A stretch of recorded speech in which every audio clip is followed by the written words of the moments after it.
fear and cowardice. This is a national and global mass movement, and we remain steadfast in our fight. We call on Attorney General Dana Nessel to drop the politicized charges against pro-Palestine activists immediately and to focus her efforts on winning justice for the victims of Flint's water crisis instead. We demand that UN President Santo Ono and the Board of Regents end their campaign of violence and intimidation against students, university workers, and community members. We refuse to cower to cultural intimidation and will remain resolute in our commitment to the struggle for Palestinian liberation, demanding divestment from weapons manufacturers and an end to the University of Michigan's complicity in genocide. We will now hear from Salma, one of the Encampment 11 being charged by Dana Nessel.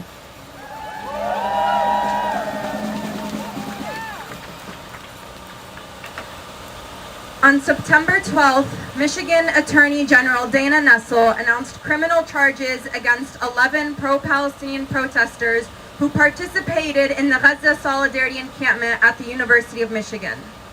7 individuals are currently facing felony charges, and 4 are currently facing misdemeanor charges in this new wave of unprecedented repression against the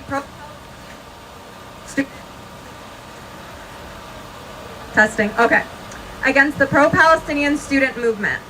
Our Gaza Solidarity Encampment arose on April 22nd in protest of the University of Michigan's funding of the ongoing genocide in Gaza that has consumed the lives of over 186,000 people in nearly 11 months.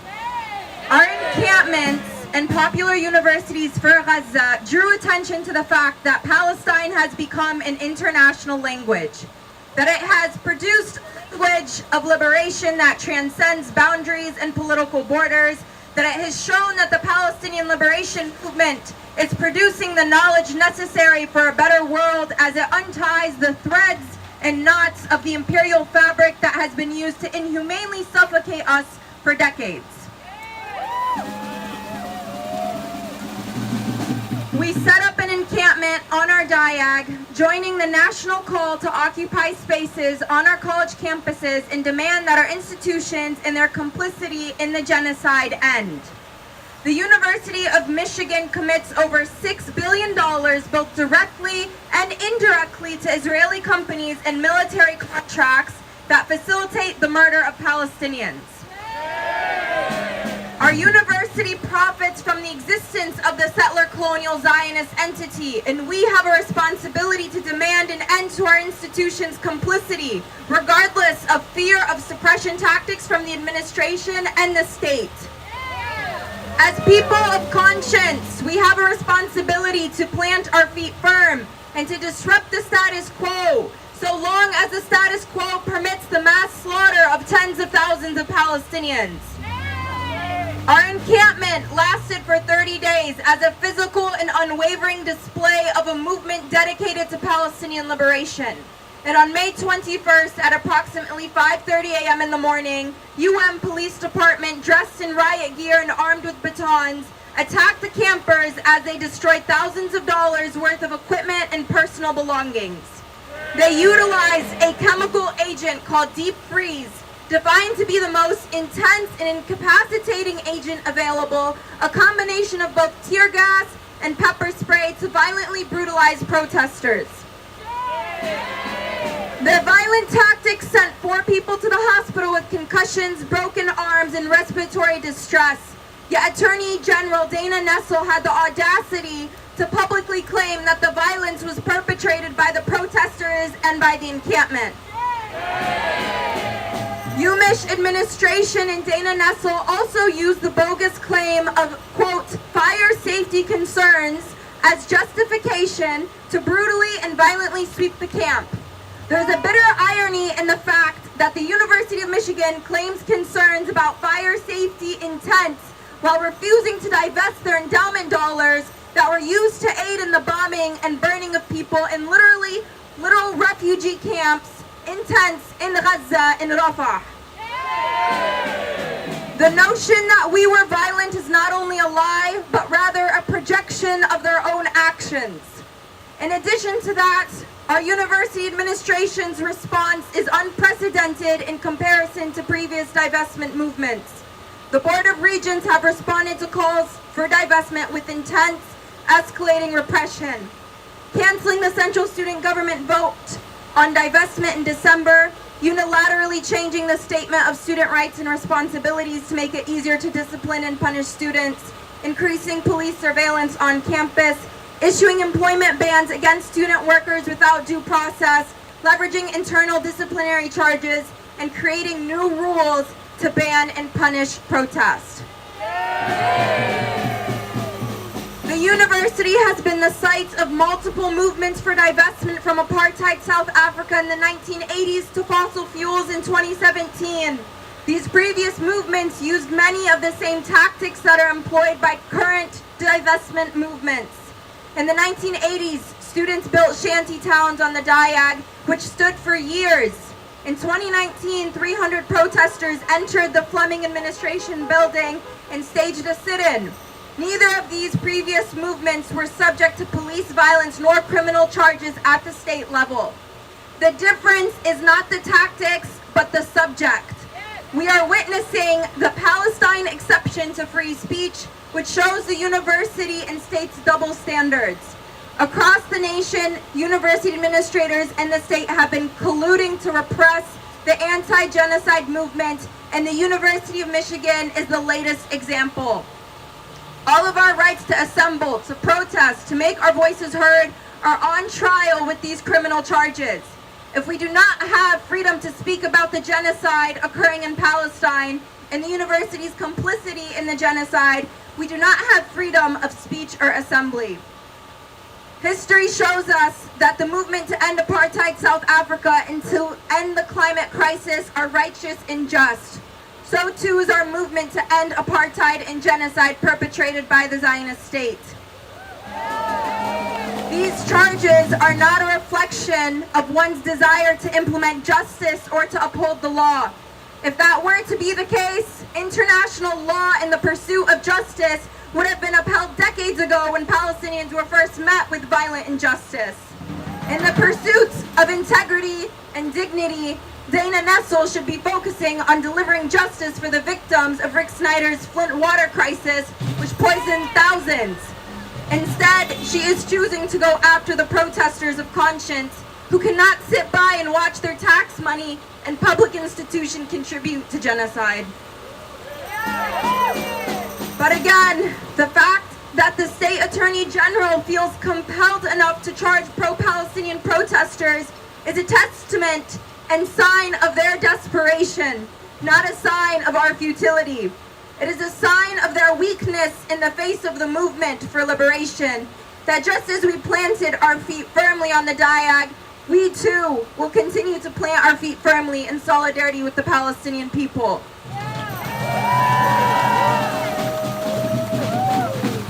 This is a sign of their inability to contain us. It is a sign of their inability to silence us. It is a sign of their inability to seize us in our pursuit of defending Palestinian life. It is a testament that you cannot contain the Palestinian movement. You are not burying Gaza. You are simply digging your own grave. Our encampment was not the beginning of our protests, nor was it the end. Similarly, these charges are not the end of our movement, but rather a catalyst to do more. We call on Attorney General Dana Nessel to drop the politicized charges immediately. We will remain firm with our feet planted into the ground in our commitment to Palestinian liberation. And we recenter our focus on those suffering in Palestine, the ones who have been bravely resisting occupation and apartheid, sacrificing far more than any one of us can ever conceive.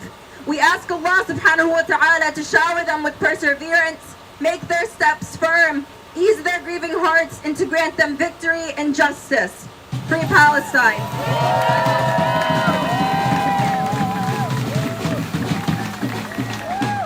Thank you so much, Salma. We will now have Michael, another of the Encampment 11, speak to us. Thank you.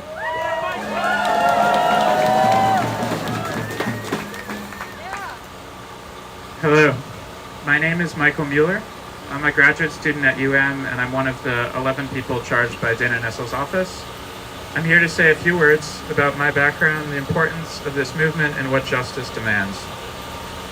For nearly a year now, we have witnessed a genocide unfolding before our eyes, millions of Gazans forced out of their homes by occupation forces, and likely over 100,000 killed.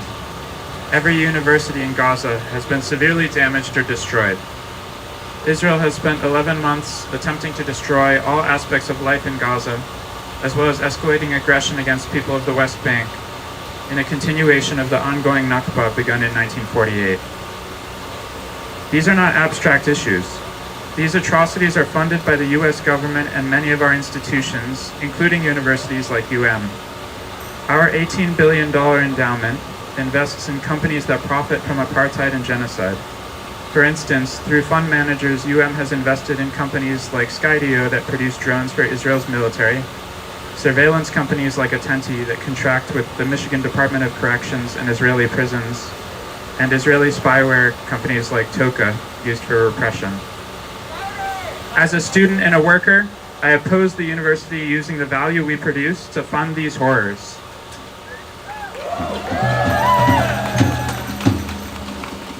We all have a stake and an obligation to oppose Israel's genocide. Unfortunately, this opposition is often falsely conflated with anti-Semitism. We see this in the charge of ethnic intimidation against one protester. We also heard this in President Santa Ono's speech at the AJC Global Forum, where he said that he wished he had disbanded the encampment earlier, claiming that every day the tents were there were painful for Jewish students. As a Jewish student and a member of UM's chapter of Jewish Voice for Peace, I reject this framing. And in fact, Jewish values demand support for the Palestinian cause. Participants in this movement for divestment at UM have been members of all faiths, students, faculty, staff, and community members, old and young, all united behind the demand for a university and a government that value Palestinian life. We also see that the movement in support of Palestine is often criminalized in the courts, in schools, in the workplace, and in other aspects of public life in the United States.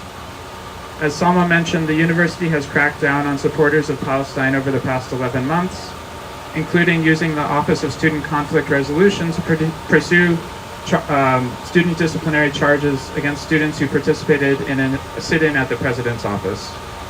4 protesters at UM were charged with felony charges for that action.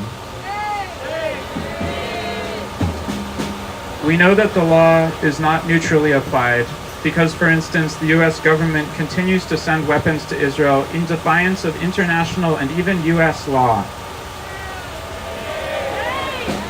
If the goal of law is to resolve violence and to achieve justice, then we need to ask, what about the violence our government and university continues to fund in Gaza, and where is justice for the Palestinian people?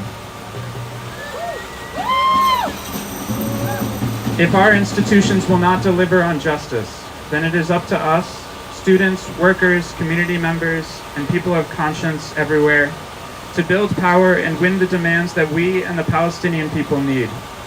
Our eyes must be focused on Gaza, on the atrocities that we need to end, and on the people of such strength who endure far worse than what we experience in the US. We owe it to them and to each other to continue building our movement and always continue to affirm Free Palestine.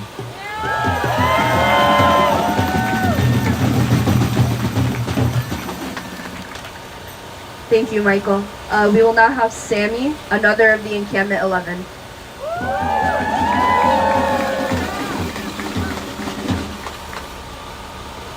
Hi, my name is Sammy Lewis, that's spelled S-A-M-M-I-E-L-E-W-I-S, and I'm a member of the Tahrir Coalition. While I'm applying to the university, I am not currently a student here, and I want to take out the time to call out this outside agitator narrative that both the university and the state latch onto. Nobody is really unaffiliated with the university. I've had friends and family attend this school. I still have many friends within the school, whether they are students or faculty. We reject the notion that there are outside agitators. This school belongs to us all because the University of Michigan is a public school, and by charging pro-Palestinian protesters, they are failing their own tradition of protests at this school, as well as failing to live up to the inclusive nature this school claims to practice. This university requires the community to even function. My tax dollars fund this school, and I don't want my tax dollars funding genocide and apartheid. And these charges are an Islamophobic and politically motivated attack against those of us who take a stand against genocide and for Palestinian life. Instead of the Regents and Ono meeting with Tahrir back in the UMich Gaza Solidarity Encampment in an open-door discussion on divestment, they sent UMPD to destroy the encampment using batons, excessive force, and deep freeze to violently attack the movement. Instead of talking, the school approved violence against a movement that is about life. And then the Attorney General, Dana Nessel, co-signed onto this violence and attack on our rights while avoiding justice for the victims of the Flint water crisis. This is an extreme escalation against the divestment movement that treads on our First Amendment rights. However, we know that these charges were brought on because the Regents, Ono, and their friends in the state know that we will win. They can try to stop us and slow us down, but our movement will continue. Our campaign to drop the charges is not separate from our campaign for divestment, but rather they are unified and will be fought for together, which will only make us stronger and make winning more possible. We believe in this fight because we are tired of witnessing the bombings of refugee camps, of homes, of hospitals, of schools that leave children shaking, under rubble, missing limbs, missing family, or dead. So if we're tired of witnessing this, imagine how Palestinians feel experiencing this. They have shown us so much steadfastness in their resistance to a genocide that didn't start on October 7th, but even before 1948. So we owe them divestment when our schools and our country are deliberately responsible and complicit. Just yesterday, Regent Hubbard tweeted about wanting to pass a regent bylaw that makes the university commit to institutional neutrality. And if she is committed to that, the school has no business funding apartheid, though choosing neutrality is also choosing the side of the oppressor. And so not just for Palestinians, but with them, we must continue to fight and demand that our institutions divest. The fight for a free Palestine is a fight for us all. Nobody can be free until Palestine is free. Drop the charges and divest now.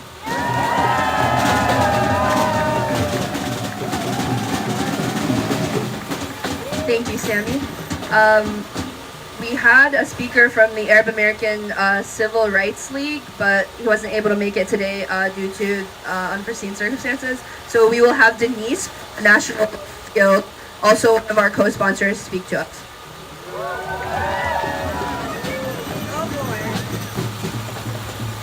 Well, you all have just had the opportunity that, how do I, oh, like that? Okay. You've had an opportunity now to hear, I can't make this thing work. Okay, now it's working. Bravest, smartest, strongest, badassest people who show up every time they face down violent police officers. They face down the government of the university. So lucky you got to hear this. Follow them.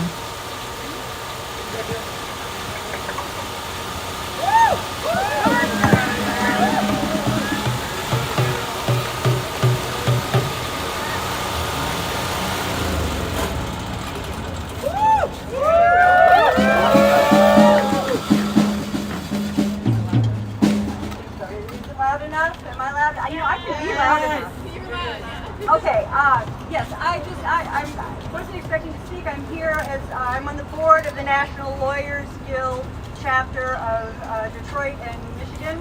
I've been on the board for 10 years.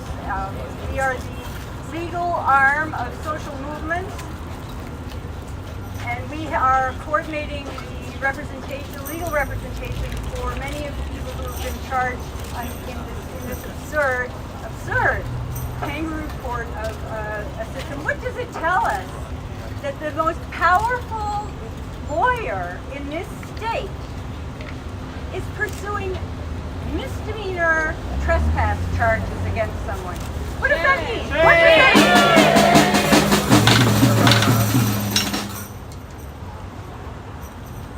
I wonder if Dana Nessel believes that all of the protests and all of the work that went to bring equal rights to same-sex couples, for example, if they disturbed anyone's peace. Pride was a riot!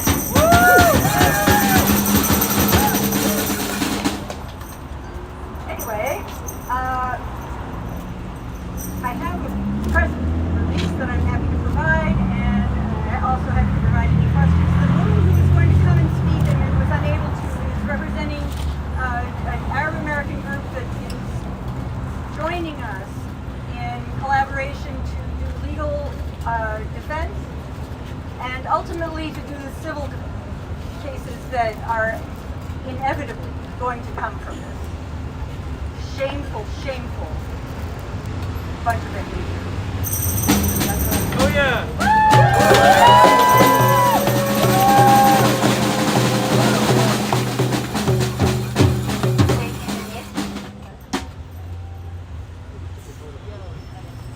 Thank you, Denise.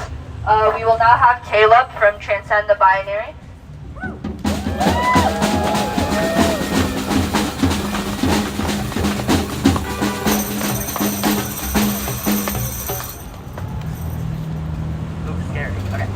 Hello, my name is Caleb. I am with an organization called Transcend the Binary. Closer to you.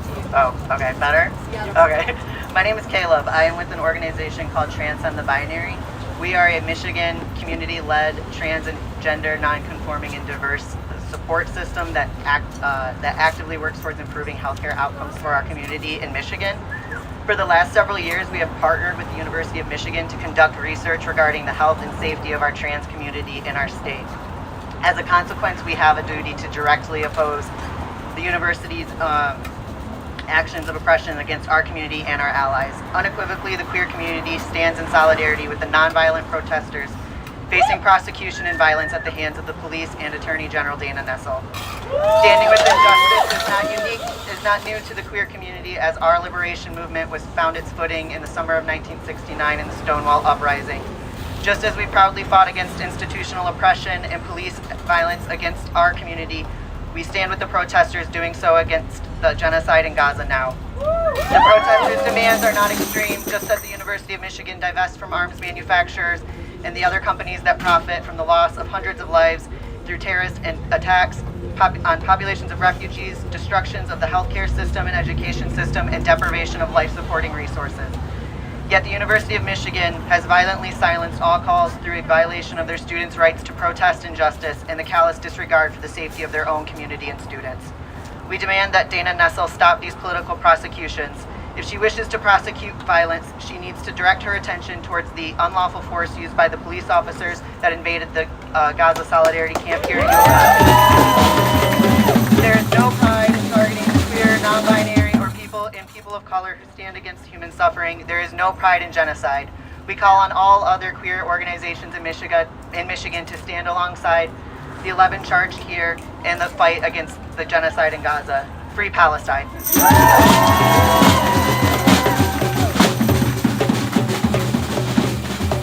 Thank you, Caleb. We will now take questions. We'll have our speakers and spokespeople come up and answer any questions.